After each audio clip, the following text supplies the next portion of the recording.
भजन नहीं अधिकारी हो। मन तुम भजन नहीं अधिकारी हो।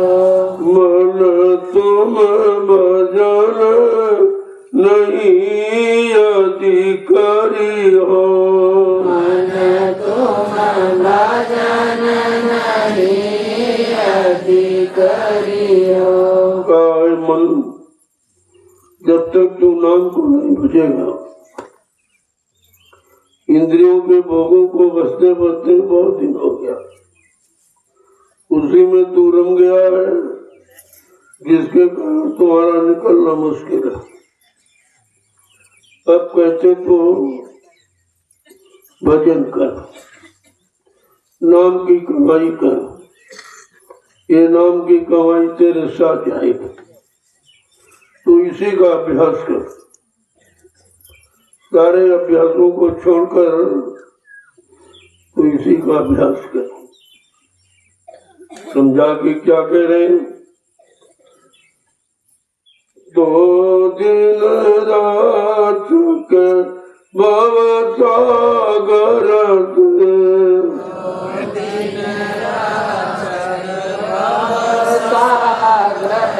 से, दो दिन रात के भव सागर से, दो दिन राक्षक भाव सागर से, डूबी डूबी के मरियो, डूबी डूबी के मरियो। मन तुम भजन नहीं अधिकारी हो। मन तुम भजन नहीं अधिकारी हो। अगर तू भजन नहीं करेगा, नाम की कमाई नहीं करेगा, तो इसी भवसागर में डूब डूब के खत्म हो जाए। तेरा कोई रक्षक नहीं है, सहारा है नाम का। आगे समझा कि क्या कह रहे हैं कि बहु दुख भोगी मनुज तन पायो, बहु दुख भोगी मनुज तन पायो, बहु दुख भोगी मनुज तन पायो, बहु दुख भोगी मनुज तन पायो। फिर 84 फिरियो, फिर 84 फिरियो। मन तुम भजन नहीं अधिकारी हो। मन तुम भजन नहीं अधिकारी हो। 83,99,999 शरीरों में भोग करके ये मानो तन का सौभाग्य मिला, अवसर, चांस, मौका हमें आपको दिया।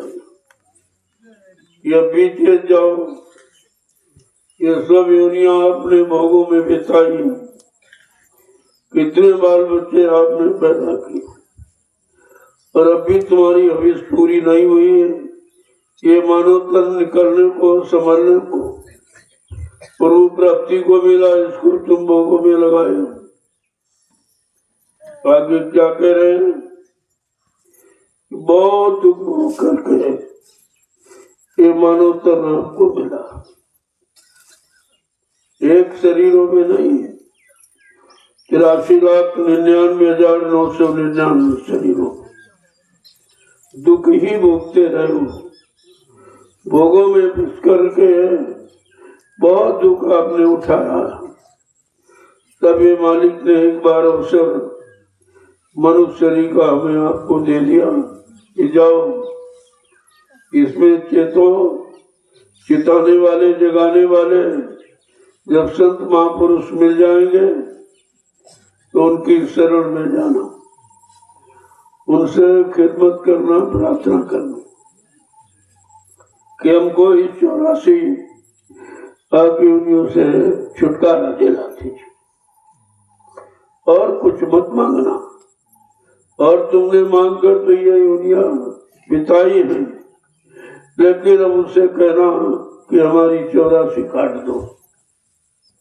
आगे क्या करें कि कुछ बन गया पाप यदि तन से, कुछ बन गया पाप यदि तन से, कुछ बन गया पाप यदि तन से, कुछ बन गया पाप यदि तन से, नरक कुंड मां परियो, नरक कुंड मां परियो, मन तुम भजन नहीं यदि करियो, मन तुम भजन नहीं यदि करियो। अगर मनो तन से भूल हो गई, कोई पाप अगर बन गया तो क्या करें, नरक कुंड में जाना पड़ेगा। ऐसे ऐसे नरक हैं जिनमें ऐसी ऐसी मार पड़ती है जिसका बयान नहीं किया जा सकता। उस मार को केवल संत महापुरुष अपनी दिव्य दृष्टि से देखते हैं और दिव्य कान से उसकी आह, पुकार और रोने की आवाज को सुनते हैं। इसलिए कह रहे हैं कि अब की बार भजन कर लो तो तुम ये नरक कुंडों से बच जाओगे और जो तुम्हें वहां तकलीफ होती है उससे छुटकारा मिल जाएगा। केवल भजन ही सहारा है। आगे क्या कह रहे हैं कि जम के दुख बहु पहियो, दुख बहु पहियो, जम के यहाँ दुख बहु पहियो, जम के यहाँ दुख बहु पहियो, बरबस जरियो मरियो, बरबस जरियो मरियो, मन तुम भजन नहीं यदि करियो, मन तुम भजन नहीं यदि करियो। कहते भजन न करने का परिणाम कितना बड़ा, कितनी सजा, कितनी नरकों में मार पड़ती। इनसे छुटकारा भजन ही दिलाएगा। इसलिए संत महापुरुषों ने भजन पर जोर दिया। आगे क्या कह रहे हैं कि दारा सुत हित काम लवई है, तारा सुत हित काम नहीं है, दारा सुत हित काम लवई है, तारा सुत हित काम नहीं है, माई बाप गोरई है, माई बाप गोरई है, मन तुम भजन नहीं यदि करियो, मन तुम भजन नहीं यदि करियो। दारा माने स्त्री, सुत माने बेटा, परिवार कुटुंब में काम नहीं आएगा, ना तुम्हारे काम आएगा ना तुम्हारे साथ जाएगा, और तुम इसी में अज्ञानता फंसे पड़े हो। कहते हैं उस दारुण दुख में, उन नरक कुंडों में तुम्हारे रोने चीखने की आवाज सुनने वाला कोई नहीं। किसको आप पुकारोगे, किसको याद करोगे? जिनको आपने अपना बनाए हो तो यही छूट गए। तुम्हें वो मंजिल अकेले ही तय करनी है। तो महापुरुष आगे समझा के क्या कह रहे हैं कि दारुण दुख आने बहु प्यारे,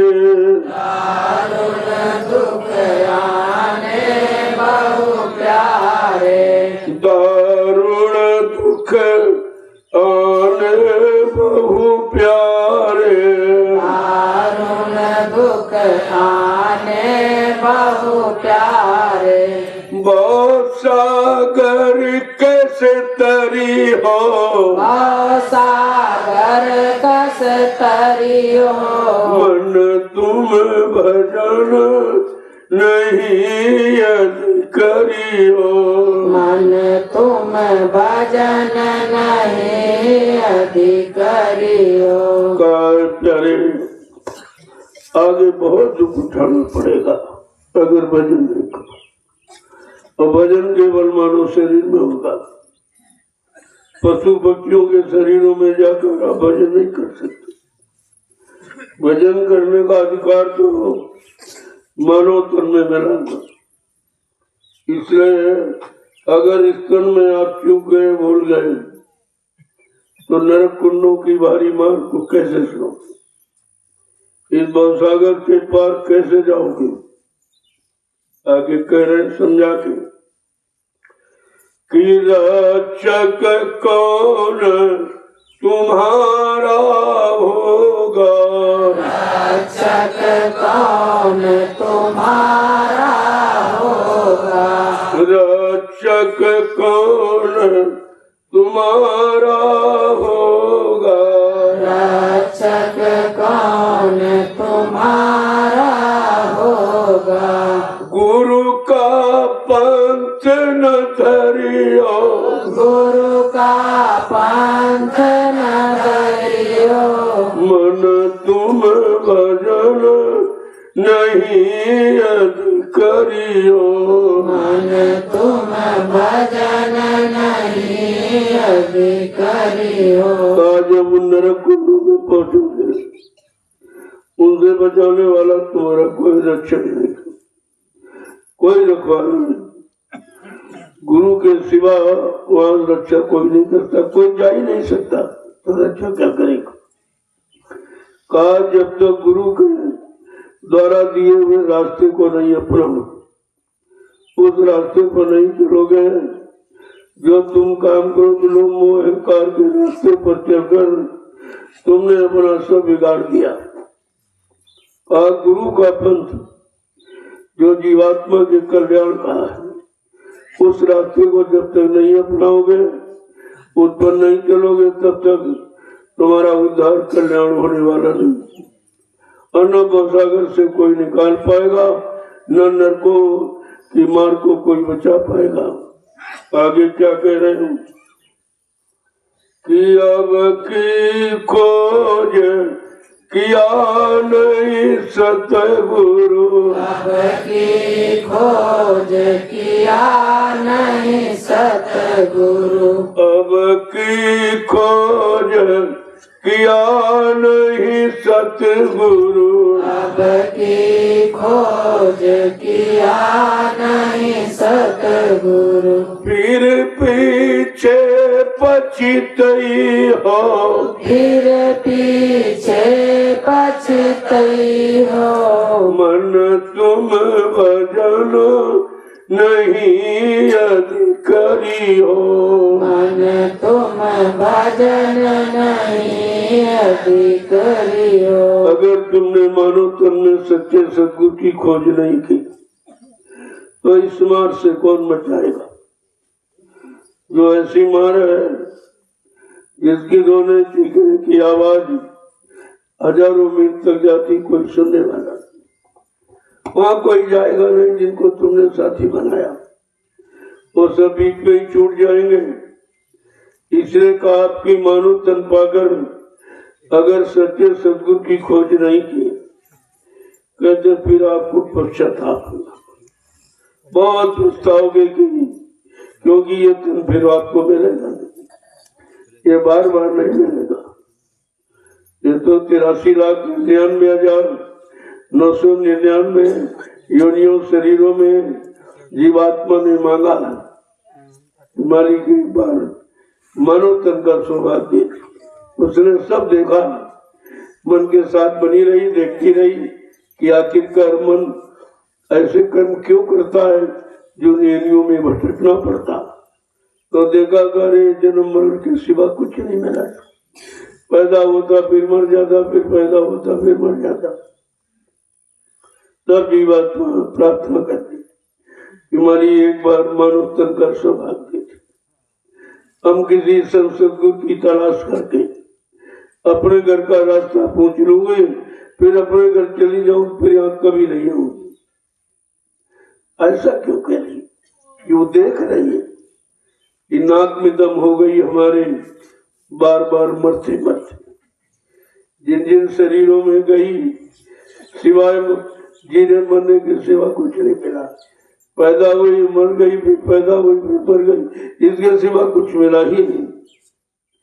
आगे क्या कह रहे समझा कि जय गुरुदेव कहे पीर दुख में, जय गुरुदेव कहे फिर दुख में, जय गुरुदेव कहे पीर दुख में, जय गुरुदेव कहे फिर दुख में, किन की ओर निहरियो, इनकी ओर निहारी हो, मन तुम भजन नहीं अधिकारियो, मन तुम भजन नहीं अधिकारी हो। आज बुजुर्ग समझा रहे, वो स्वतः मालिक को समझा रहे कि अब की बार अगर मानव शरीर से चूक गए, ना ये शरीर मिलेगा, ना ऐसे बताने वाले, समझाने वाले, माफी दिलाने वाले, जीवात्मा को जगाने वाले, घर पहुंचाने वाले, फिर ऐसे समृद्ध सतगुरुदाता नहीं मिलेंगे। ये बताओ तुम किनकी ओर देखोगे? कौन वहां बैठे बचाने वाला जिनको देखकर तुमको सुख शांति मिलेगी? ये समृद्ध गुरु, इनके सिवा और कोई मृत्यु मंडल में बचाने वाला। ये कलयुग के जीवों का सौभाग्य है जो उसको मालिक मिल गया, नहीं तो किसी युग में आए नहीं थे। बेचारे बड़े बड़े ऋषि मुनि, बड़े बड़े योगी योगेश्वर, बड़ी बड़ी अवतारी शक्तियां, बड़े बड़े ज्ञानी वैज्ञानी, ये सब बेचारे खाली रह गए, इनको सदगुरु नहीं मिले क्योंकि वो आए हैं कलयुग में, जिनका कोई सहारा नहीं, जिनका कोई रखवाला नहीं, जिनका कोई हितैषी नहीं, उनका हमदर्द बनकर ये कलयुग में सदगुरु आए तो जीवों की मदद करते, घर पहुंचाने का काम करते, जो काम किसी ने किया ही है। इसलिए प्रेमियों, हमें आपको अपने शैतान मन को समझाना है। यही बाधा डाल रहा है, यही तुमको भजन सिमरन ध्यान करने नहीं देता, यही सेवा में लगने नहीं देता, ये तुमको सब तरफ से बाधा डालता। इसी को समझाओ हर वक्त, इधर उधर आस पास को समझाने की कोशिश मत करो। उससे समझाने में समय आपका खराब होगा, तुम्हारा मन उनके समझाने से थोड़ी समझ जाएगा। तो अपने मन को समझाओ, अपने मन को रोको कि भोगों में जाते जाते कितने दिन तूने बिता दिए, तुझे भोगों से क्या मिला? भोग रोग है, ऐसा रोग है जो शरीर की सारी शक्ति को निचोड़ देता, फिर तेरे पास कुछ नहीं रहेगा। जब तू शक्तिहीन हो जाएगा, बलहीन हो जाएगा, चरित्रहीन हो जाएगा, तो तेरे पास कुछ नहीं रहेगा।